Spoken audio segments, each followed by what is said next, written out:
नमस्कार, आदाब। Crime petrol सतर्क के आज के इस एपिसोड में मैं अनूप सोनी आप सबका स्वागत करता हूं। अपराध अक्सर असंतोष से उपजता है और हर अपराध के पीछे कोई ना कोई वजह होती है, फिर चाहे वो सही हो या गलत। लेकिन ये केस कुछ अलग था। जो दिखाई दे रहा था वो सिर्फ छलावा था। विश्वास, रिश्तों और इंसानियत के लिए प्रवेश मानो वर्जित था।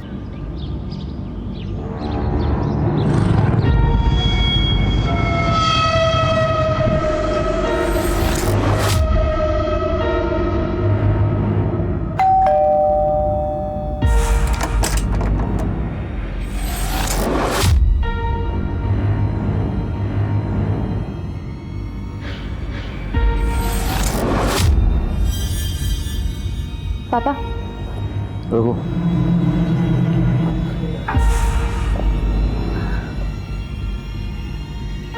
पानी। क्या बात है? आज बिना बोले ही सारे काम हो रहे हैं। कुछ चाहिए क्या तुम दोनों को? वो प्रियंका को कॉलेज टूर के लिए जाना था। इसके सारे फ्रेंड्स भी। तो जय, ये काम तुम भी कर सकती हो, मेरा सिर क्यों खा रही हो? वो नेट बैंकिंग का पासवर्ड मैं भूल गई तो अकाउंट ब्लॉक हो गया है। लो दे दो। तुम भी ना।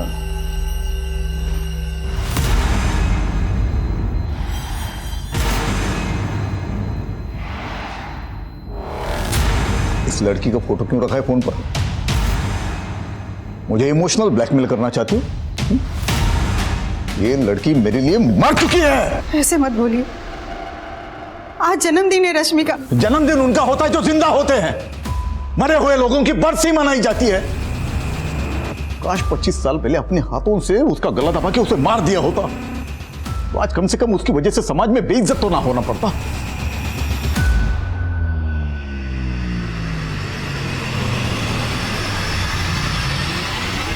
Happy birthday to you.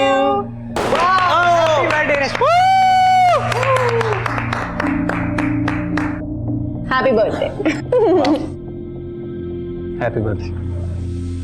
Oh my God, Ronak! This is so beautiful. Thank you so much. Thanks to you. तूने मेरा सोशल मीडिया अकाउंट हैंडल किया और मुझे ये वेब सीरीज मिली। किसी पोस्ट को कैसे वायरल करते हैं ये बंदी जानती है। Guys, see. किसी भी पोस्ट को वायरल या ट्रेंडिंग करने का एक सिंपल फंडा है। बदनाम हुए तो क्या हुआ? नाम तो हुआ ना। पॉइंट है बॉस।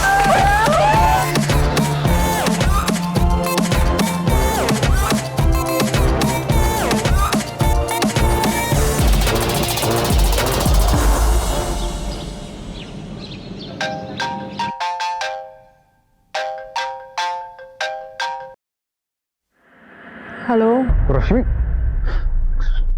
ये तूने क्या किया? रौनक, एक minute.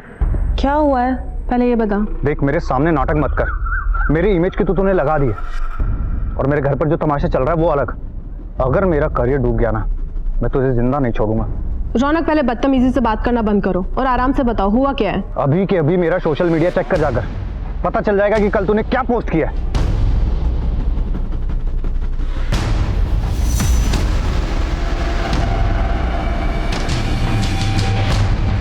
What's wrong with you, रश्मि? ये क्या कर दिया है तूने? यार पता नहीं कैसे हो गया ये, मुझे समझ नहीं आ रहा। मैं नशे में थी तो पता नहीं कैसी गलती हो गई यार। गलती? बहुत बड़ा कांड कर दिया है तूने।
पत्थर नीचे रख पत्थर। इस भिखारी के पास एक सूटकेस है जिस पर खून के धब्बे। लोगों ने देखा तो पीसीआर को फोन किया। अब ये किसी को पास नहीं फटकने दे रहा सूटकेस के सर। पत्थर नीचे रख, तो नीचे पत्थर नीचे रख, पत्थर नीचे रख। गुप्ता, राम,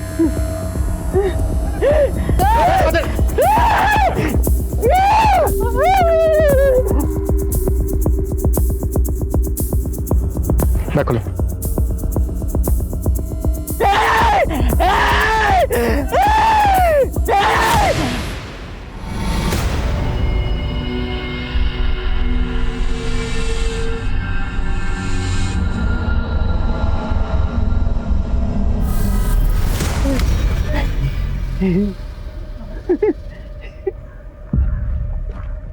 तूने क्या है ना ये सब?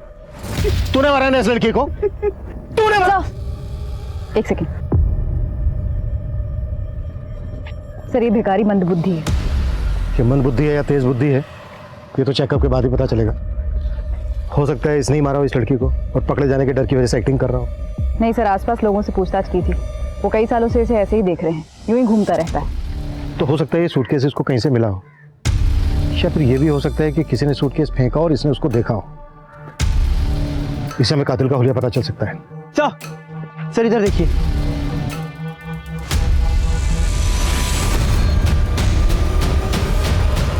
ये खून के निशान सिर्फ यहीं तक है, इसके बाद उस तरफ खून के बिल्कुल निशान नहीं है। तो इसका मतलब यह है कि सूटकेस को यहां से घसीटते हुए वहां तक ले जाया गया। यानी इस पॉइंट तक सूटकेस किसी व्हीकल में लाया गया होगा। राइट। जाहिर सी बात है यहाँ पे कोई सीसीटीवी तो होगा नहीं। इस रास्ते पर आने वाले जितने भी रूट्स हैं उन सब की सीसीटीवी फुटेज चेक करो। उन रूट्स पर आने वाली सभी गाड़ियों को खंगालो। सर, बॉडी को पोस्टमार्टम के लिए भेज देते हैं। और दिल्ली एनसीआर में जितनी भी मिसिंग कंप्लेंट फाइल हुई हैं उन सबको खंगालो। हो सकता है इस लड़की की गुमशुदगी की एक रिपोर्ट लिखवाई गई। सर, नेट बंद होगा उसका। मिस्ड कॉल देखेगी तो खुद ही कॉल करेगी। पर मम्मी, दीदी का नेट कभी नहीं बंद रहता है। उनका तो सारा काम ही नेट पर है ना। बेटा बिजी होगी। और एक काम कर, तू जाके खाना गर्म कर। तेरे पापा आते ही होंगे, उनको पता चल जाएगा तो तू समझ रही ना बेटा क्या। तो क्या मम्मी, क्या कर लेंगे वो? दीदी ना एकदम सही बोलती है। हम सब पापा के हाथ की कठपुतलियां हैं। क्या वो कभी हमारे बारे में सोचते हैं कि उनकी बेटियों की, उनकी बीवी की भी कोई अपनी विशेष हो सकती है, लाइफ हो सकती है? लेकिन नहीं, वो हमारे बारे में बिल्कुल नहीं सोचते। मैं क्या कुछ गलत बोल रही हूँ मम्मी?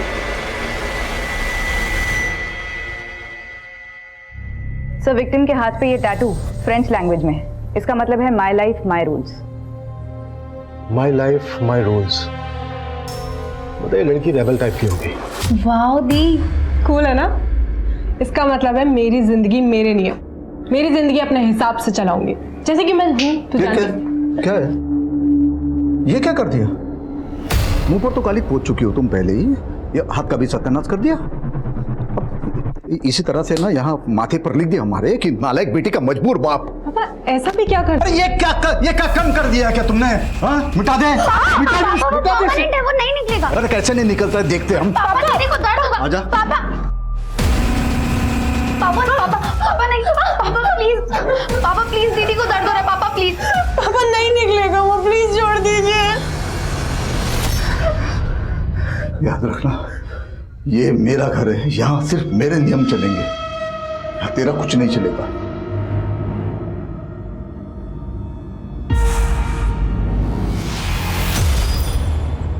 विक्टिम के बारे में और कोई इन्फॉर्मेशन मिली? सर, दिल्ली एनसीआर की सारी मिसिंग कंप्लेंट्स चेक की, लेकिन उनमें से एक का भी विक्टिम से हुलिया मिलता नहीं। प्रतिभा, एक काम करो, लड़की के हाथ पे जो टैटू बना है माई लाइफ माई रूल्स, ये टैटू सभी टैटू आर्टिस्ट को दिखाओ। हो सकता है जिस आर्टिस्ट ने टैटू बनाया होगा उसके जरिए इस लड़की की पहचान पता की जा सके। और एक बात, लड़की ने जो ये कपड़े पहने, देखो इन कपड़ों के जरिए इसकी पहचान पता की जा सकती है। सर,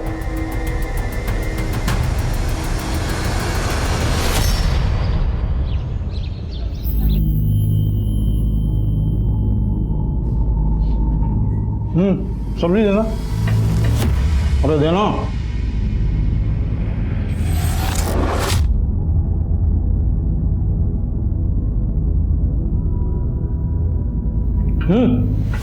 तोल के डाल दे क्या? डाल दे अच्छे से। थोड़ी बची है, मेरे और अंजलि के लिए रखी है। कमाता है उसको भूखा रखेगी, खुद पेट भर के ठूस ठूस के खाएगी। वो भी तो भूखे हैं। ये ले, और खाएगी भरा पेट, अब चैन से खाने भी नहीं देते। ले तुम्हारा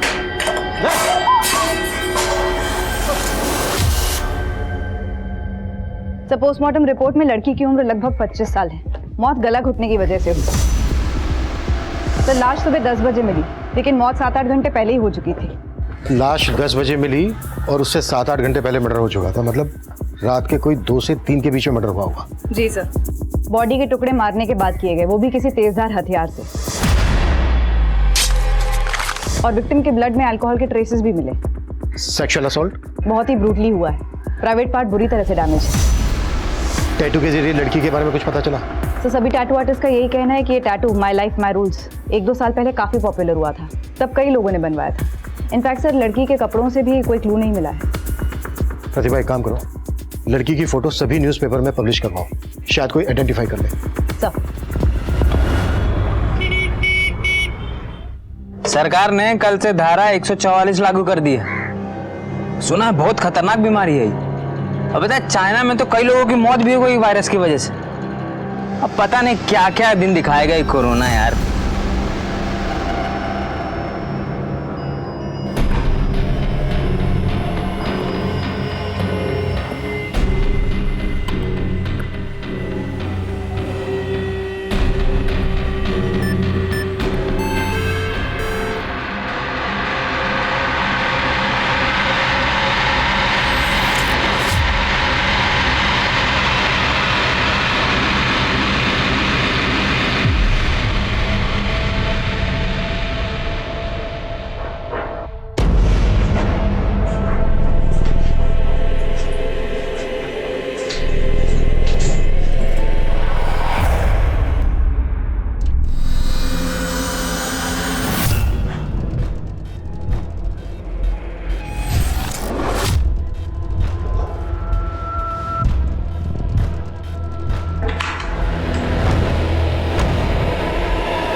अम्मा, भूख लगी है।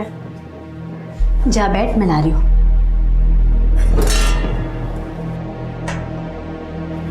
माँ, हाँ, सब्जी नहीं बनी? तेरे बाबा के लिए रखी है बेटा। तू जानती है ना, अगर उन्हें कम पड़ा तो हम दोनों को खा जाएंगे। पता नहीं कब पीछा छूटेगा उस आदमी से। ऐसा नहीं बोलते बेटा, जैसे भी हैं तेरे बाबा हैं, और हमें जो भी मिल रहा है ना उन्हीं की वजह से मिल रहा है, समझी? इंदु भाभी, गणेश भैया का एक्सीडेंट हो गया, जल्दी चलिए।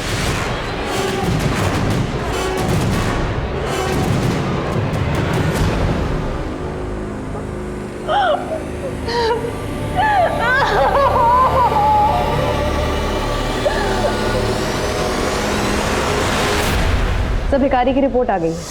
साइकोलॉजिस्ट का कहना है कि वो अपना मानसिक संतुलन काफी पहले ही खो चुका था, और जिस प्रिसिशन से क्राइम हुआ है ये उसके बस की बात ही नहीं है। क्राइम करना भले ही उसके बस की बात ना हो, पर देख तो सकता है। साइकोलॉजिस्ट ने उससे काफी देर बात की।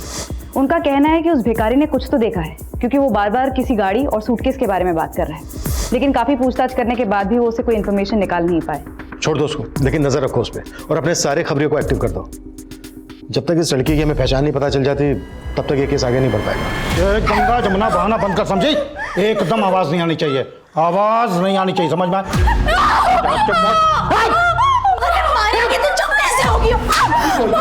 ऐसा नहीं मानोगे तुम लोग।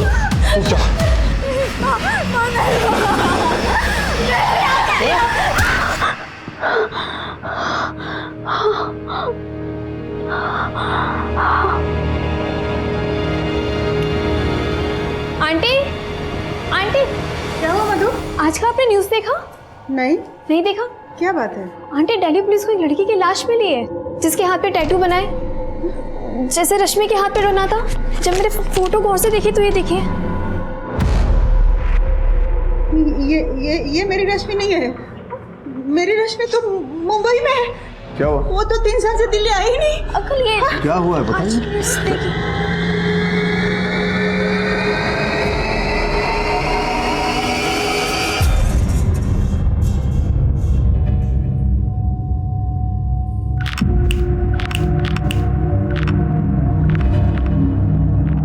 बेटा डरो मत, वो लड़के तुम्हें नहीं छेड़ेंगे अब। अच्छा बताओ, भूख लगी है? एक चाय और एक बिस्किट देना बच्ची को।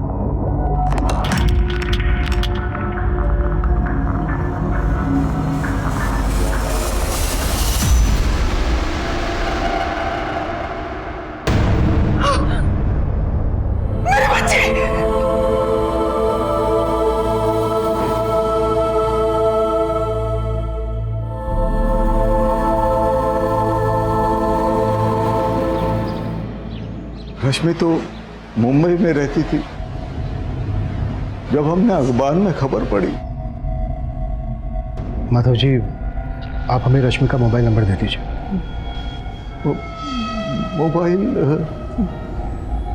सर, वो रश्मि दीदी का फोन चोरी हो गया था, तब से उन्होंने नया नंबर नहीं लिया। ठीक है, आप हमें रश्मि का पुराना मोबाइल नंबर और मुंबई का एड्रेस दे दीजिए। आप लोगों की आखिरी बार कब बात हुई थी रश्मि के साथ? 6 दिन पहले ही बात हुई थी, इंटरनेट पर। मुंबई में ही हो प्रियंका, और कहाँ जाऊंगी? रश्मि दीदी, 3 साल हो गए, अब तो घर आ जाओ। देख, मैं उस जेल में वापस नहीं आ सकती, वरना जेलर साहब और पापा मेरी जान ले लेंगे। हम इंटरनेट के थ्रू ही बात किया करते थे। रश्मि कौन सी कंपनी में काम करती थी? कंपनी का तो नहीं पता, लेकिन किसी टैलेंट मैनेजमेंट कंपनी के साथ वो काम करती थी। रश्मि अगर मुंबई में रहती थी तो उसकी लाश यहाँ दिल्ली कैसे पहुंची होगी? मुंबई पुलिस से कांटेक्ट करो और रश्मि की सारी इंफॉर्मेशन निकालो। एक तरफ रश्मि के कातिल की तलाश पुलिस को मुंबई ले गई थी, तो दूसरी तरफ दिल्ली से सटे गाजियाबाद में भी एक बहुत ही बड़ी घटना घटी। सर, ये कुमार जायसवाल का घर है। सर, बड़े ही दबंग आदमी थे, अपने वार्ड के पार्षद भी रह चुके हैं। सर, इनकी लाश।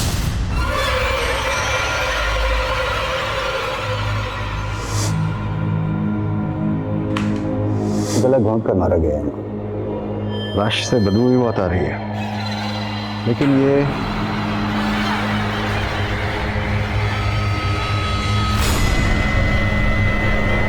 लगता है इस रस्सी का इस्तेमाल गला घोटने के लिए किया गया है।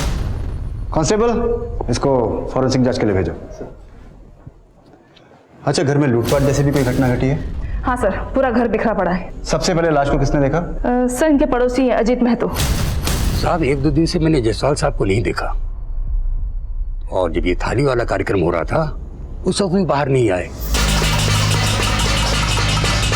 अरे जायसवाल साहब, जायसवाल साहब, अरे बाहर निकलो।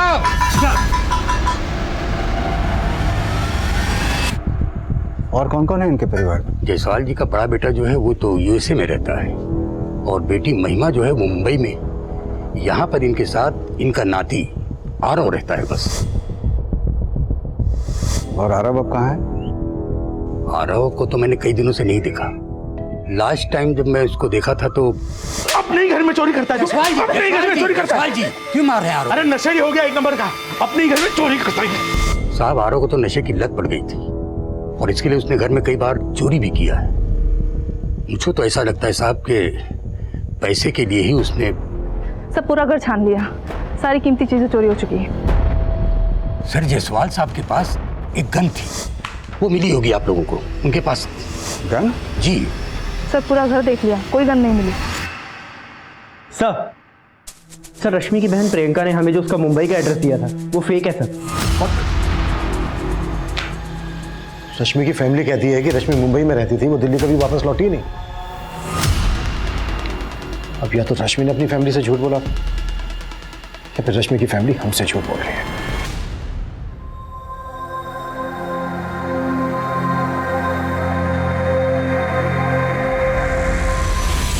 बेटा, मुंबई जाना जरूरी है क्या? हाँ माँ, मेरी ड्रीम जॉब है। जो सैलरी मुझे मुंबई में मिलेगी वो नोएडा।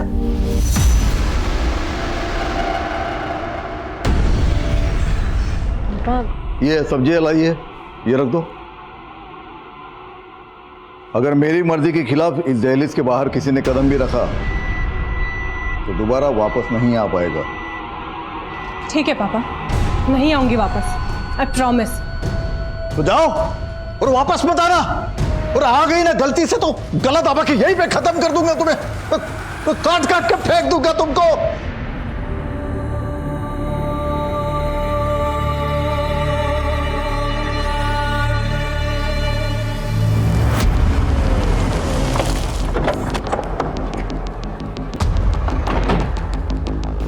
ये क्या बात कर रहे सर आप? हम आपसे झूठ क्यों बोलेंगे भला? देखिए, पहली बात तो मेरी रश्मि से कभी बात होती नहीं थी, ये प्रियंका की बात होती रहती थी। तो प्रियंका तुम बता देना उनको। रश्मि जब मुंबई से तुझे फोन करती थी और जब मुंबई में रहती थी कहाँ कहाँ घूमने जाती थी सब बताती थी ना तुझे, तो बता देना इनको। सर रश्मि दीदी मुंबई में ही रहती थी, मलाड में। वो दिल्ली में रहती थी, उन्होंने कभी मुझे ऐसा बताया नहीं। और वो मुझसे क्यों झूठ बोलेंगी सर? प्रियंका, अगर कोई ऐसी बात है जो तुम अपने माँ बाप के सामने हमसे नहीं बताना चाहते तो एक मिनट माधव जी, एक मिनट, तो तुम हमसे अलग से भी बता सकते हो। नहीं सर, ऐसी कोई बात नहीं है। ये रश्मि का परिवार हमसे झूठ बोल रहा है और एक दूसरे से भी। रश्मि की फैमिली पे नजर रखो सर। और सर, रश्मि के पुराने नंबर की डिटेल्स कल तक आ जाएंगी। वो किन किन लोगों के साथ टच में थी ये भी पता चल जाएगा। रश्मि के दोस्तों से मिलते हैं, हो सकता है जो बात हमें रश्मि की फैमिली नहीं बता रही उसका दोस्त बता। सर कुमार जायसवाल का नाती आरव, उसका अभी तक कुछ पता नहीं चला है। लेकिन सर एक काम की खबर हाथ लगी है। एक ड्रग पेडलर अंकुर है, उसके साथ इस आरव का उठना बैठना था। ठीक है, ये माना कि अंकुर आरव को ड्रग सप्लाई करता था, लेकिन इससे कहीं साबित नहीं होता कि उसका मर्डर से कोई लेना देना हो सकता है सर, क्योंकि अंकुर ने आरव को ड्रग्स दिए थे बेचने के लिए, लेकिन ये नशे का आदी आरव, उसने सारे ड्रग्स खुद ही उड़ा दिए। तब तो ये अंकुर आरव के पीछे हाथ धो करके पड़ गया होगा अपने नुकसान की भरपाई करने के लिए। जी सर, घटना के 3 दिन पहले आरव गया था अंकुर को पैसे देने के लिए, लेकिन कुमार जायसवाल ने इन दोनों को देख लिया था।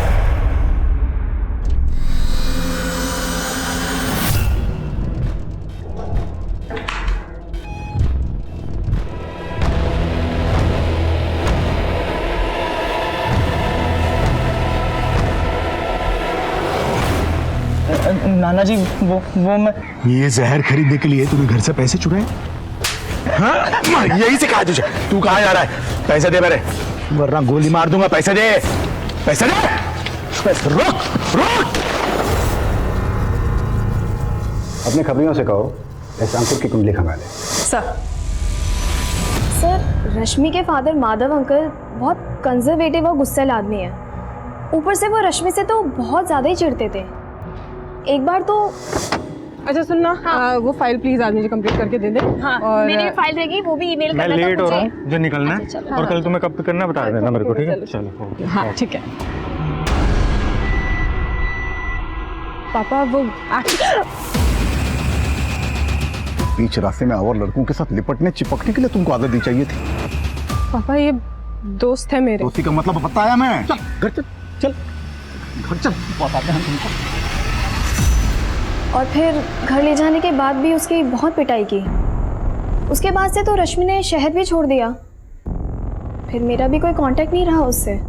क्या रश्मि वाकई किसी के साथ रिलेशनशिप में थी? I am not very sure sir, लेकिन ऑफिस से कई बार वो हाफ डे लेकर निकल जाया करती थी, तो मुझे भी ऐसा लगा कि शायद she is seeing someone, but उसने मुझे ऐसा कभी बताया नहीं। क्या रश्मि के फादर माधव का रश्मि की हत्या में हाथ हो सकता है? I am not sure sir, पर मैं रश्मि को उसके कॉलेज के टाइम से जानती हूँ। कॉलेज में वो किसी भी लड़के से बात नहीं करती थी, अपने पापा के डर की वजह से। उसके पापा ने अपनी दोनों बेटियों को धमका के रखा था कि किसी भी लड़के से बात की तो वो जान से मार देंगे। ये क्या बोल रहे सर आप? अगर मुझे रश्मि को मारना ही होता तो 3 साल पहले ही मारता मैं, जब मेरी मर्जी के खिलाफ उसने हमारे घर के दहलीज के बाहर कदम रखा था मुंबई जाने के लिए। देखिए सर, मैं बाप हूं उसका, और एक बाप का कर्तव्य होता है बच्चों को डिसिप्लिन सिखाना, जो कि मैंने मेरा कर्तव्य किया है। मैं बोल रहा हूं ना कि रश्मि के साथ ये जिस किसी ने भी किया है ना, उसे कड़ी से कड़ी सजा मिलनी चाहिए। तो मिलकर रहेगी, तो चाहे वो कोई भी हो,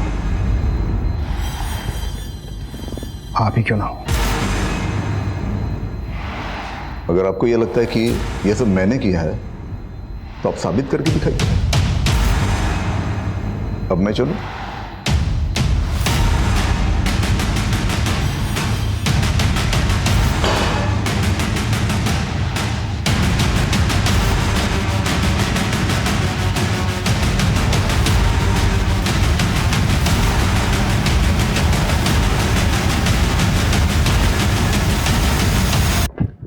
सर, रश्मि के कॉल रिकॉर्ड्स आ गए। उसका नंबर दिल्ली में ही रजिस्टर्ड है। इनफैक्ट उसका फोन कभी चोरी ही नहीं हुआ। उसने अपना नंबर 3 महीने पहले इस्तेमाल करना बंद कर दिया। कॉल रिकॉर्ड से कुछ मिला? सर, उसकी 3 लोगों से रेगुलरली बात होती थी। रौनक दहिया, सोनाली दवे और निहारिका शर्मा। रौनक और निहारिका एक्टर्स हैं और ये सब के सब दिल्ली में बेस्ड हैं। इनफैक्ट सर, उसके कॉल डिटेल्स में एक भी नंबर मुंबई का रजिस्टर्ड नहीं है। इसका मतलब रश्मि कभी मुंबई गई नहीं थी, वो यहीं दिल्ली में थी। रश्मि ने अपनी फैमिली से झूठ बोला कि उसको मुंबई में जॉब लगी है। और हाँ सर, रौनक का 3 महीने पहले सोशल मीडिया पर एक आपत्तिजनक वीडियो वायरल हुआ था। तब रश्मि उसका सोशल मीडिया अकाउंट हैंडल कर रही थी। हे नेटिजन्स, आज मेरा बर्थडे है। सी, हैप्पी बर्थडे रश्मि।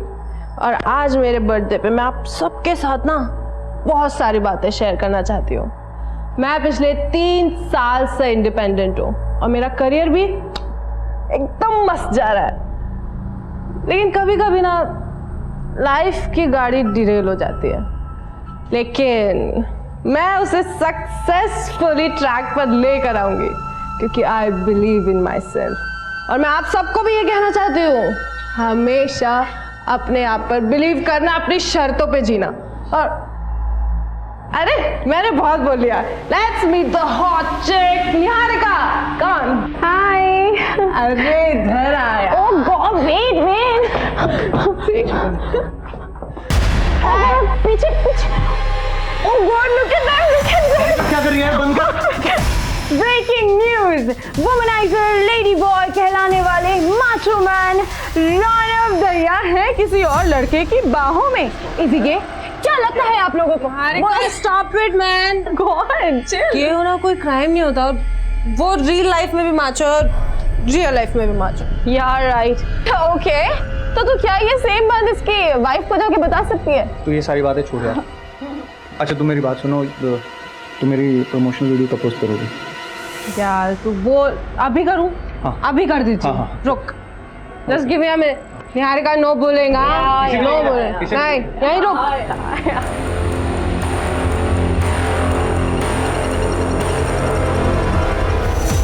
अगर मेरा करियर डूब गया ना, मैं तुझे जिंदा नहीं छोड़ूंगा। रौनक, पहले बदतमीजी से बात करना बंद करो और आराम से बताओ हुआ क्या है। अभी के अभी मेरा सोशल मीडिया चेक कर जाकर, पता चल जाएगा कि कल तूने क्या पोस्ट किया।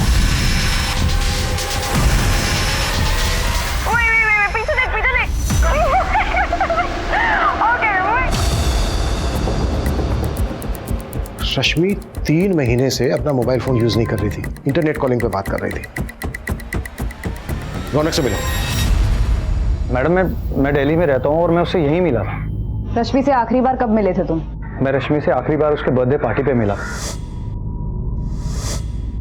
उस रात को मैं कैसे भूल सकता हूँ? उस रात की एक वीडियो ने मेरा पूरा करियर बर्बाद कर दिया। मेरी वाइफ मुझे छोड़कर चली गई। मुझे तो लगता है कि उसे उसके किए की सजा मिल गई। बहुत बड़ा ब्लंडर कर दिया था रश्मि ने सर, इसलिए उसे कुछ दिनों के लिए अंडरग्राउंड होने को बोला था मैंने। और तकरीबन 3 महीने पहले उसने अपना फ़ोन इस्तेमाल करना छोड़ दिया था और अपना नंबर फिर उसने दोबारा कभी यूज़ नहीं किया। रश्मि यहाँ दिल्ली में कहाँ रहती थी? यही साउथ दिल्ली में रहती थी। रश्मि यहाँ जो साउथ दिल्ली में रहती थी वो एड्रेस देंगे आप हमें? या श्योर।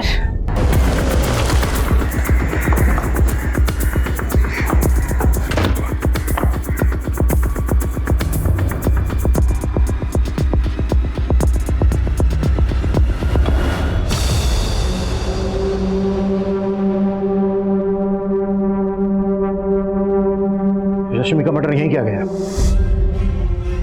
लाश को काटकर ट्रॉली बैग में भरा गया। पूरा घर चेक करो, कुछ भी छूटना नहीं चाहिए। मर्डर के बाद ब्लड साफ करने की कोशिश की गई है, फिर भी ब्लड के निशान छूट गए। वो जो एक्टर है रौनक, उसकी कुंडली निकालो, उसके पास तगड़ा मोटिव है मर्डर करने का। आसपास चेक करो कि कोई सीसीटीवी है क्या। अगर मिलता है तो मर्डर वाले दिन की फुटेज चेक करो और रश्मि के मोबाइल का IMEI नंबर निकालो, पता करो कि उसमें कोई दूसरा नंबर एक्टिव हुआ था क्या।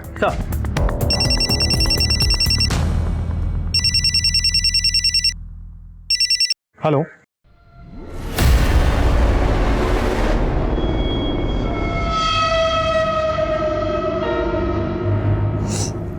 सब आपकी वजह से हुआ है ना। आप बेवजह शक करते उस पे और ना 3 3 साल से हमारी बच्ची इसी शहर में रह रही थी, लेकिन एक बार हमसे मिलने तक नहीं आई। इसी बात को तुम समझ नहीं रही हो जया? 3 साल से इसी शहर में थी ना, फिर भी उसने तुमसे झूठ बोला। अपने घर से ज्यादा उसे अपने आजादी प्यारी थी।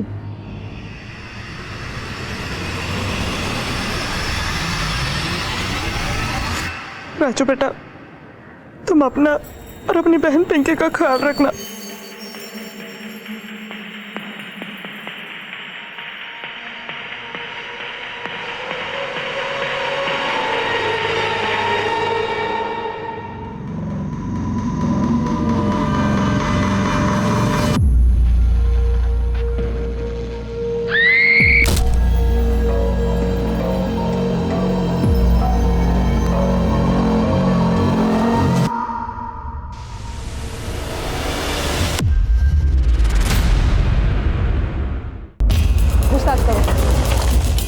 सर, ये फैमिली 4 महीने पहले ही यहाँ शिफ्ट हुई थी।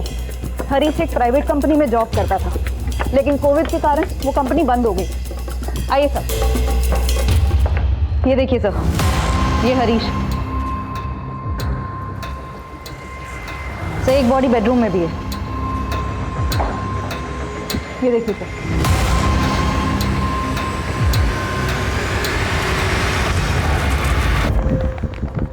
हरीश की पत्नी सुषमा के सीडीआर में 1 नंबर सस्पिशियस मिला है। पिछले 2 दिन में इस पर कई बार लगातार बात हुई है। हेलो, नंबर आगरा का है, किसी ललिता श्रीवास्तव का। अभी स्विच ऑफ है।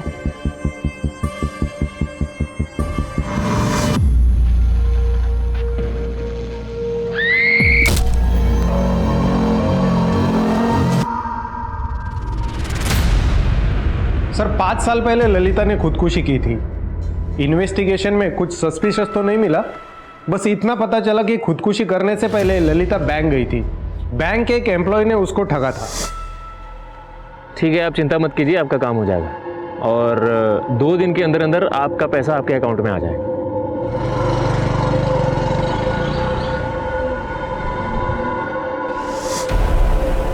कौन था वो? ये केशव नाम है इसका। इसने ललिता को वादा किया था उनके जमीन पर वो लोन दिलवाएगा, लेकिन जमीन को धोखे से बेच दिया। अभी तक हमारे हाथ नहीं लगा है। ठीक है, तुम हमें इसकी सारी डिटेल्स दो। सर, कौन हो सकता है वो जो 5 साल पहले मिली ललिता के मोबाइल नंबर से हमारी दूसरी विक्टिम सुषमा से बात कर रहा था?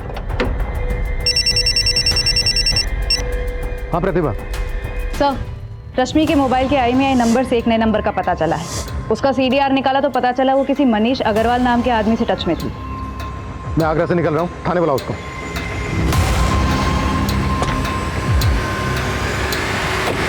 सर, रश्मि और मैंने शादी कर ली थी सर,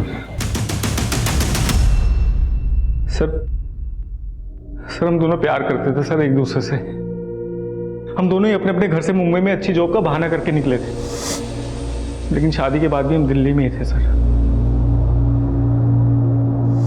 रश्मि अपने घर वालों से झूठ बोलती थी कि वो मुंबई में है। वो मेरे साथ यहीं थी दिल्ली में सर। बहुत खुश थे सर, पता नहीं किसकी नजर लग गई हमको और हमारे बीच हर छोटी मोटी बात पे झगड़े होने लगे और फिर ये धीरे धीरे झगड़े बड़े होते गए सर। इसीलिए तूने मार डाला रश्मि को? नहीं सर, मैंने मारा नहीं है सर उसको।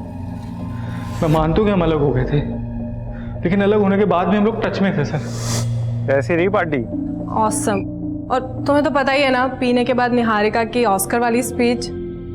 यार तुम्हें होना चाहिए था यहाँ पर। अरे यार मुझे आना था, मैं थोड़ा बिजी हो गया काम में। तुम काम करो, मैं जा रही हूँ अभी सोने। ठीक है, कल बात करती हूँ। मैं तो रोज उसको इसी उम्मीद पे फोन करता था कि एक दिन तो हमारे बीच में सब कुछ ठीक हो जाएगा। और जब सब कुछ ठीक नहीं हुआ तो तूने रश्मि को समझाने की कोशिश की, पर उसने तेरी बात समझी नहीं,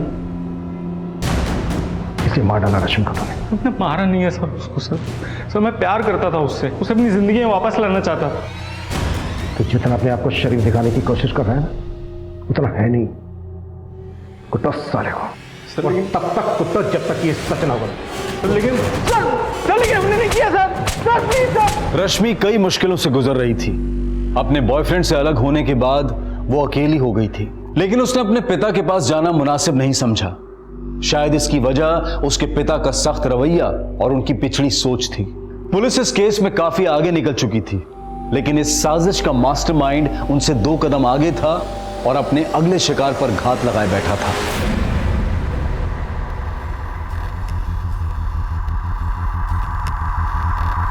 अंजलि बेटा कितनी देर कर दी? सॉरी माँ, काम थोड़ा ज़्यादा था। बस काम काम काम काम के चक्कर में ना तू माँ को भूल जाएगी, है ना? अब आप नाराज मत हो। अच्छा एक काम करते हैं, हम ना आपका दिमाग ठंडा करने के लिए ठंडी ठंडी कुल्फी खाते हैं, यहाँ पास ही में बहुत अच्छी मिलती है। क्या हुआ?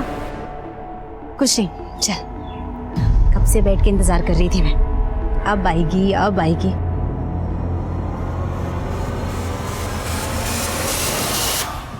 सर पिछले हफ्ते गाजियाबाद में एक सीनियर सिटीजन का मर्डर हुआ। नाम कुमार जायसवाल। मोडस ऑपरेंडी लगभग हरीश शाही के फैमिली के मर्डर्स जैसी। रस्सी से गला घोटकर हत्या, घर में लूटपाट एंड नो फिंगरप्रिंट्स। और हाँ सर, गाजियाबाद पुलिस को क्राइम सीन से नायलॉन की रस्सी मिली। नायलॉन की रस्सी? कोई अरेस्ट हुआ था उस केस में? 2 लोग सस्पेक्ट हैं। विक्टिम का नाती आरव, जो कि ड्रग एडिक्ट है, और उसका ड्रग डीलर अंकुर। ये दोनों लोग फरार हैं। सब पूछताछ में पता चला है पिछले 2-3 हफ्तों में गाजियाबाद और गुड़गांव में इस तरह की घटनाएं होती रही हैं। मतलब रस्सी से गला घोंटकर हत्या और क्राइम सीन से कोई फिंगरप्रिंट नहीं। वो हरीश शाही केस की फाइल देना।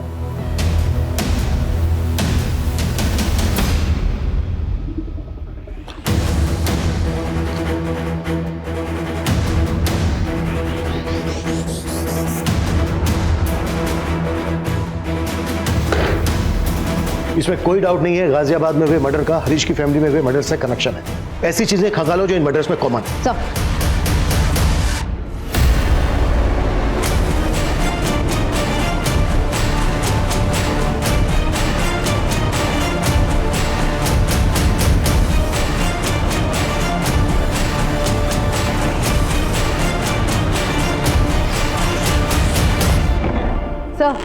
गाजियाबाद, फरीदाबाद और गुड़गांव के जिन घरों से लूटपाट और मर्डर के केसेस रिपोर्ट हुए हैं, वहां पड़ोसियों से बातचीत की तो उन्होंने बताया कि उन्होंने कुछ भी सस्पिशियस नोट नहीं किया। सर किसी भी घर में सीसीटीवी नहीं था, तो कौन आया कौन बाहर गया इसका कोई रिकॉर्ड नहीं। लेकिन सर जब मैंने उन घरों तक जाने वाले रास्ते की सीसीटीवी खंगाली तो एक बड़ी चौंकाने वाली बात हाथ लगी।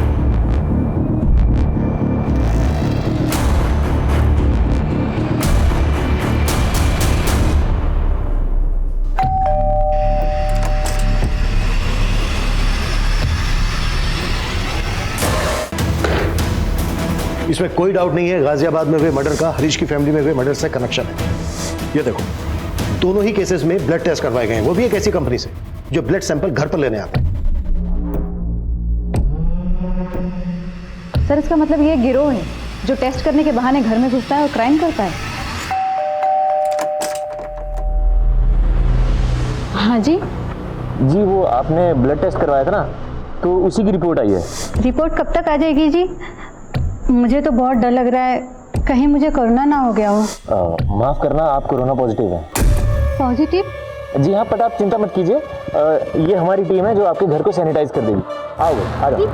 अरे आप चिंता मत कीजिए, पूरा घर सैनिटाइज हो जाएगा, डिसइंफेक्ट हो जाएगा। आप टेंशन मत कीजिए। एक मिनट पुत्र, एक मिनट, पहले मैंने बहू की रिपोर्ट तो देखने दे। अबे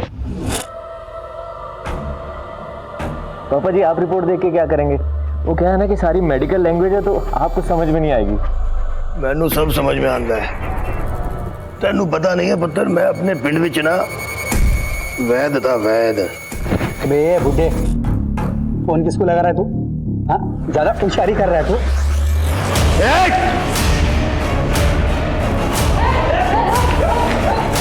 उतारो सबके नकाब।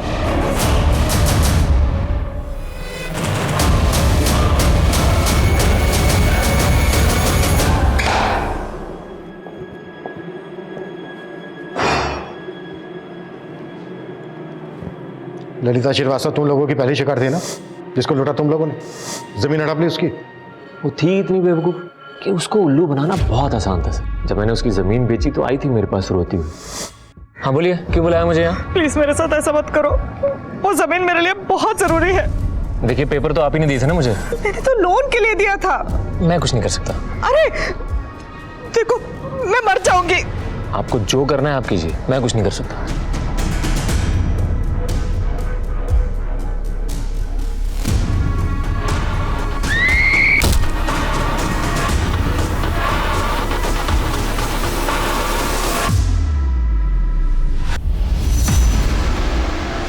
सीधे सीधे बोलो, किस किस का क्या क्या रोल था?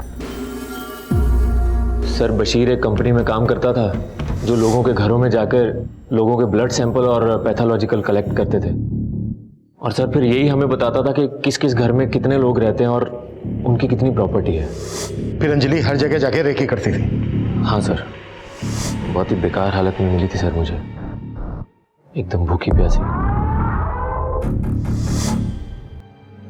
मेरे बाप से भी बढ़कर है वो, हमेशा अपनी बेटी की तरह ख्याल रखा। तब से मैं श्याम के साथ ही काम करती हूँ। जब हम लोग घर मार्क कर लेते थे तो उसके बाद अंजलि उस घर में जाकर ये देखती थी कि इस घर में कौन कितने बजे आता है, कितने बजे जाता है, कितने लोग रहते हैं, वो हमें पूरी रिपोर्ट देती थी।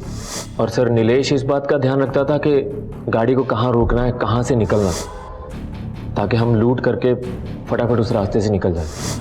और सर फिर हम पूरी तैयारी के साथ लोगों के घरों में जाते थे।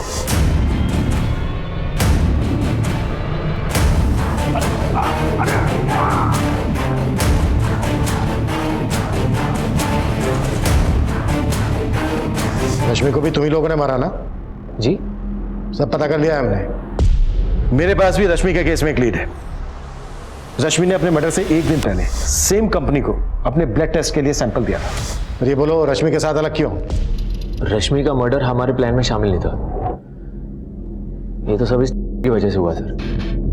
हम लोग एक्चुअली 18 तारीख को उसका घर लूटने वाले थे, लेकिन ये भी पहुंच गया उसके घर पे। साहब वो अंजलि के साथ रेकी पर गया था, तब दिखी थी पहली बार रश्मि। उसको देखते ही मेरा बत्ती जल गया साहब।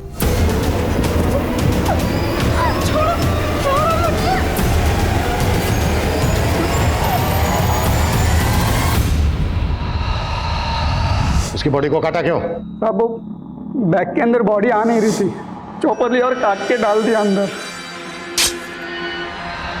और बॉडी फेंकने गया। अधिकारी ने मुझे देख लिया साहब।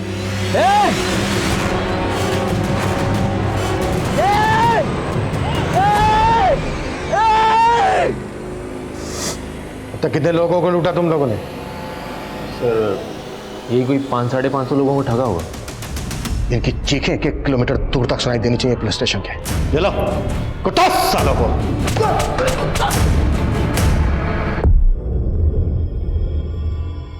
कोविड-19 के इस दौर में हमने इंसानियत की कई अनमोल मिसालें देखी, लेकिन कुछ लोग ऐसे भी होते हैं जो महामारी के माहौल को भी अपने फायदे के लिए इस्तेमाल करने से नहीं चूकते, जैसा कि इस केस में श्याम ने किया। लालच से भरा दिल और साजिश से भरा दिमाग सिर्फ गलत रास्ते पर ही चलाता है, लेकिन खुद को शातिर समझने वाले ये सो कॉल्ड मास्टरमाइंड ये भूल जाते हैं कि जुर्म के रास्ते की आखिरी मंजिल जेल की चारदीवारी होती है, क्योंकि क्राइम नेवर पेज। अब मैं अनूप सोनी आपसे विदा लेता हूं, फिर मुलाकात होगी क्राइम पेट्रोल सतर्क में एक और नए केस के साथ। तब तक अपना और अपने परिवार का ख्याल रखें, सतर्क रहें, सुरक्षित रहें और देखते रहें क्राइम पेट्रोल सतर्क। जय हिंद।